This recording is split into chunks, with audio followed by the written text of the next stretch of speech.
Hello, good morning. कैसे हैं आप लोग? मैं जैसे श्वेता दीक्षित आपका अपनी हिंदी क्लास में स्वागत करती हूँ। आज हम हिंदी पुस्तक स्पर्श का स्पर्श भाग 2 का जो पाठ हमारा है, अब कहाँ दूसरों के दुख से दुखी होने वाले लेखक निदा फाजली, इस पाठ के प्रश्नोत्तर करेंगे जो पाठ्य पुस्तक में दिए गए हैं। तो सबसे पहले दिया है मौखिक प्रश्न, जिसमें लिखा है निम्नलिखित प्रश्नों के उत्तर एक या दो पंक्ति में दीजिए। पहला प्रश्न लिखा है, बड़े बड़े बिल्डर समुद्र को पीछे क्यों धकेल रहे हैं? इसका आंसर लिखना है, समुद्र तटीय क्षेत्रों में, खासकर बंबई जैसे महानगरों में इमारतों के निर्माण के लिए बड़े बड़े बिल्डर समुद्र को पीछे धकेल रहे हैं। आगे दिया है, लेखक का घर किस शहर में था? इसका लिखना है, लेखक का घर ग्वालियर में था और वर्तमान में बंबई बरशोबा में है। लेखक का घर ग्वालियर में था और वर्तमान में मुंबई बरशोबा में है। जीवन कैसे घरों में सिमटने लगा है? इसका आंसर लिखना है, पहले का जीवन सार्वजनिक था, पूरा समाज एक परिवार के समान था। अब लोग एक दूसरे से दूर जाने लगे हैं। पहले बड़े बड़े दालानों आंगनों में सब मिलजुल कर रहते थे। अब जीवन बंद डिब्बे जैसे घरों में सिमटने लगा है। अगला लिखना है, क्वेश्चन है अगला, कबूतर परेशानी में इधर उधर क्यों फड़फड़ा रहे थे? इसका उत्तर लिखना है, लेखक की मां ने बिल्ली से बचाने के लिए कबूतर के एक डंडे को सुरक्षित स्थान पर रखने के लिए उठाया, किंतु वह हाथ से फिसलकर टूट गया। एक को बिल्ली ने खा लिया और दूसरा मां के हाथों से गिरकर टूट गया। कबूतर के दोनों अंडे नष्ट हो गए। इस भय से परेशान कबूतर इधर उधर फड़फड़ाने लगे। अब अगला दिया है लिखित का, जिसमें दिया है निम्नलिखित प्रश्नों के उत्तर 25 से 30 शब्दों में दीजिए। पहला प्रश्न दिया है, अरब में लश्कर को नूह के नाम से क्यों याद करते हैं? तो इसका उत्तर लिखना है, बाइबल तथा दूसरे पावन ग्रंथों में नूह नाम के एक पैगंबर का जिक्र मिलता है। उनका असली नाम लश्कर था, लेकिन अरब में उनको नूह के पद सूचक नाम से याद किया जाता है। लश्कर को नूह के रूप में इसीलिए याद किया जाता है कि वह सारी उम्र रोते रहे। रोने का कारण संसार का दुख था। अगला प्रश्न है, लेखक की मां किस समय पेड़ों के पत्ते तोड़ने के लिए मना करती थी और क्यों? इसका उत्तर लिखना है, अब कहाँ दूसरों के दुख से दुखी होने वाले पाठ के अनुसार लेखक की मां सूर्यास्त के बाद आंगन के पेड़ों के पत्ते तोड़ने के लिए मना करती थी। वह कहती थी कि इस समय पत्ते तोड़ने से पेड़ रोते हैं और दियाबाती के समय फूल तोड़ने से फूल बद्दुआ देते हैं। अगला प्रश्न है, प्रकृति में आए असंतुलन का क्या परिणाम हुआ? इसका उत्तर है, प्रकृति में आए असंतुलन का परिणाम विनाश लीला के रूप में सामने आया। प्रकृति की सहन शक्ति की एक सीमा है। फैलते प्रदूषण ने जब प्रकृति को सताना शुरू किया, तब अतिवृष्टि, आंधी, भूकंप, बाढ़, तूफान तथा नित्य नवीन बीमारियों के प्रसार ने प्रकृति में असंतुलन पैदा किया। अगला प्रश्न लिखना है, लेखक की मां ने पूरे दिन रोजा क्यों रखा? तो इसका उत्तर लिखना है, अब कहाँ दूसरे के दुख से दुखी होने वाले पाठ के अनुसार लेखक की मां एक दयालु महिला थी। लेखक के मकान के रोशनदान में कबूतर के एक जोड़े ने घोंसला बना लिया था। उस घोंसले में 2 अंडे थे। एक बार बिल्ली ने उचक कर एक अंडा तोड़ दिया। लेखक की मां ने स्टूल पर चढ़कर दूसरे अंडे को बचाने की कोशिश की, लेकिन इस कोशिश में दूसरा अंडा उनके हाथ से गिरकर टूट गया। इस गुनाह को खुदा से माफ कराने के लिए उन्होंने पूरा दिन रोजा रखा।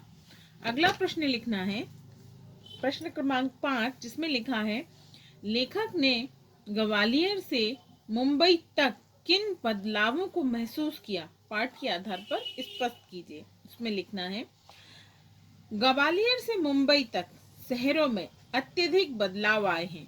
जहां पहले दूर दूर तक जंगल थे, पेड़ पशु पक्षियों का वास था, वहां बस्तियां बसने लगी हैं।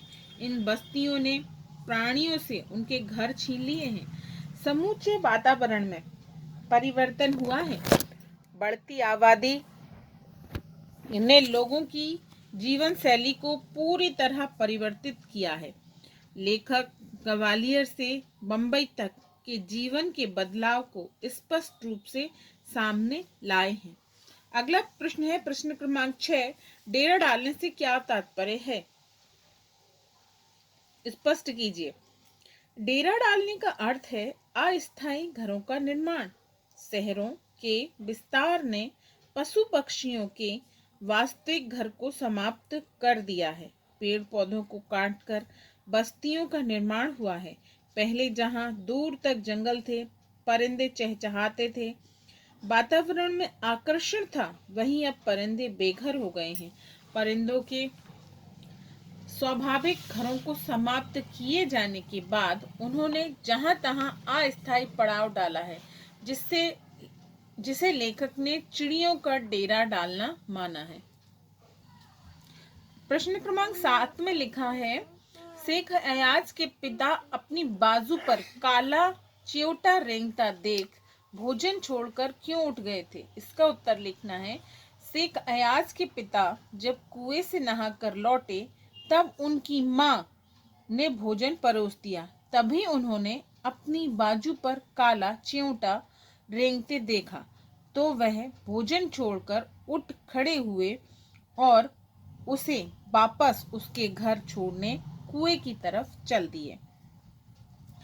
प्रश्न क्रमांक ख में लिखा है निम्नलिखित प्रश्नों के उत्तर 50 से 60 शब्दों में लिखिए।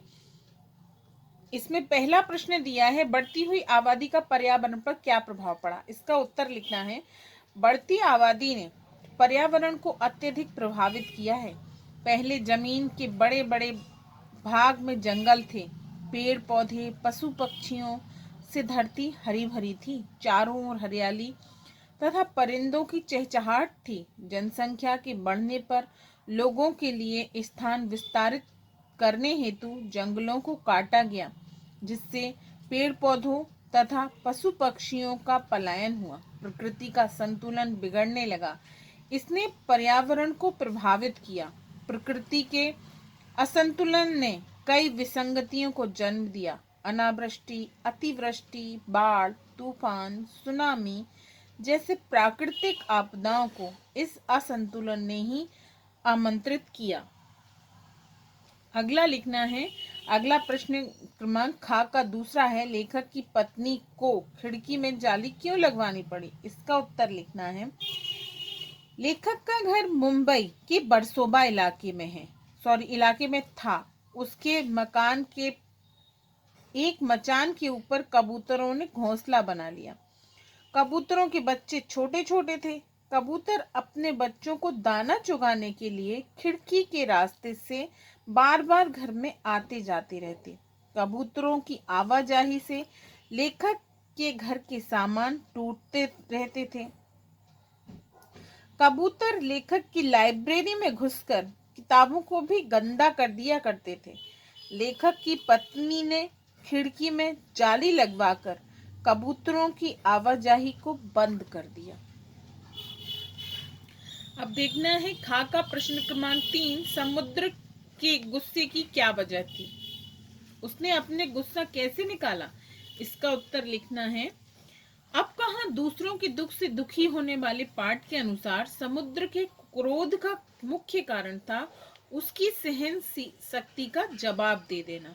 कई वर्षों से बड़े बड़े बिल्डर स्वार्थ बस समुद्र को पीछे धकेलकर उसकी जमीन को हत्या रहे थे। समुद्र पहले तो सिमटता रहा, सहन करता रहा।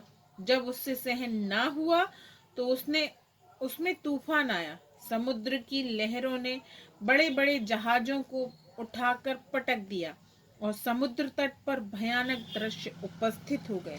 लोग सागर की विकरालता और प्रचंडता देखकर भयभीत हो गए। अगला है प्रश्न क्रमांक 4, जिसमें दिया है मट्टी से मट्टी मिले, खो के सभी निशान, किसमें कितना कौन है कैसे हो पहचान। इन पंक्तियों के माध्यम से लेखक क्या कहना चाहता है स्पष्ट कीजिए। इसका उत्तर लिखना है। लेखक इन पंक्तियों के माध्यम से संसार की एकात्मकता को प्रकाशित करना चाहता है।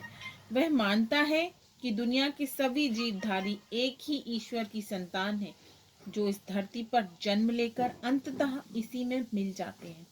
धरती पर विषमता के साथ रहने वाले सभी छोटे बड़े जीव मिट्टी में ही मिल जाते हैं और मिट्टी में मिलने के बाद किसी के हिस्से या किसी के पृथक अस्तित्व को पहचान पाना कठिन है।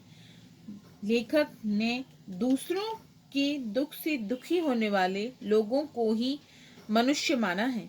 उनका मानना है कि सभी प्राणियों को अपना रूप मानना चाहिए तथा उन्हें एक ही ईश्वर की संतान के रूप में देखना चाहिए। अगला है प्रश्न क्रमांक ग में लिखा है निम्नलिखित के आशय स्पष्ट कीजिए। इसमें पहला लिखा है प्रकृति की सहन शक्ति की एक सीमा है। प्रकृति के गुस्से का एक नमूना कुछ साल पहले बंबई में देखने को मिला था। इसका उत्तर लिखना है प्रकृति भी मनुष्य का अत्याचार एक सीमा तक ही सहती है। जब ये अत्याचार सहन शक्ति का अतिक्रमण कर देते हैं तब वह मनुष्य